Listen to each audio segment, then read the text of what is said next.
সুলাইমান আলাইহিস সালামের আমলে এক ব্যক্তি হযরত সুলাইমান আলাইহিস সালামের কাছে এসে বিচার দিল।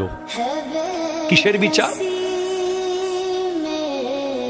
একটা ব্যক্তির বিচার দিয়েছে এক পাখি এসে। একটা পাখি প্রতিদিন ডিম পাড়ে, ওই ব্যক্তি পাখির বাসায় গিয়ে ডিমটা খেয়ে ফেলে, নিয়ে রান্না করে বা যেমনি এমনি খেয়ে ফেলে। প্রতিদিন যখনই ডিম পারে ওই ব্যক্তি গিয়ে ডিমটা নিয়ে ফেলে, বাচ্চা ফুটতে দেয় না। তখন ওই ব্যক্তি সুলাইমান আলাইহিস সালামের কাছে ওই পাখিটা এসে বিচার দিল, ওগো বাদশাহ সুলাইমান আলাইহিস সালাম, নবী সুলাইমান আলাইহিস সালাম, আমি আপনার রাজত্বের একজন অংশীদার, আমি আপনার এই রাজত্বের আমি একজন হকদার, আমিও আপনার আন্ডারে আছি, কিন্তু আমার বাসা থেকে প্রতিদিন ওই ব্যক্তি ডিম নিয়ে চলে যায়। আপনি একটু এমন কিছু করে দেন যেন সে আর ডিম নিতে না পারে, আমি যেন বাচ্চার মা ডাক শুনতে পারি। একটু জোরে বলবেন না? তখন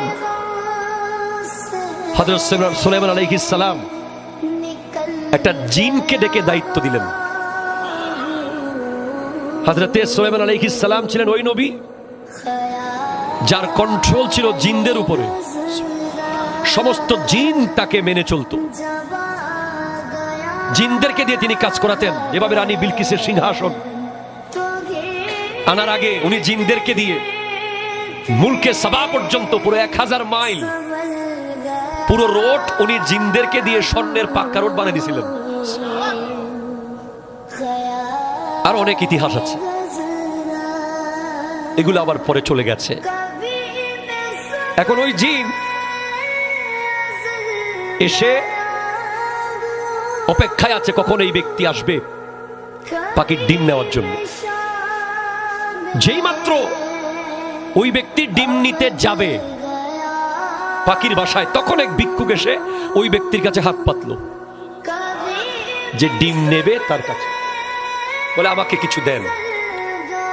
তখন ওই ব্যক্তির ডিমটা না নিয়ে তার পকেট থেকে যা ছিল বা তার কাছে যা ছিল ওই ভিক্ষুককে দান করে দিল। এখন ওই ব্যক্তি ডিম এরপরে নিল, ডিমটা নিয়ে চলে গেল। পরে পাখি গিয়ে সুলাইমান আলাইহিস সালামকে বলল, হুজুর আপনি বললেন যে আর নিবে না, আপনি প্রোটেকশন দেবেন, কিন্তু আজকেও তো নিয়ে গেল আমার ডিম।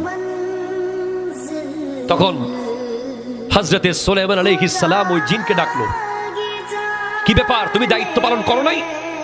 তোমার সামনে কিভাবে ডিম নিয়ে গেল? বলে, হুজুর আমি দায়িত্ব পালন করার জন্য দাঁড়িয়েছিলাম, যেই মাত্র তাকে আমি ধরবো ঠিক সেই সময় দুজন ফেরেশতা আমাকে ধাক্কা দিয়ে ফেলে দিয়েছে। তখন ওই ব্যক্তিকে ডাকা হলো, বলে তুমি পাখির ডিম নেওয়ার আগে কি এমন কাজ করেছো? বলে, আমি পাখির ডিম নেওয়ার আগে আল্লাহর রাস্তায় দান করেছি। ওই দান করার সাথে সাথে আল্লাহ ওই ব্যক্তিকে প্রোটেকশন করার জন্য দুজন ফেরেশতাকে দায়িত্ব দিয়ে দিয়েছে।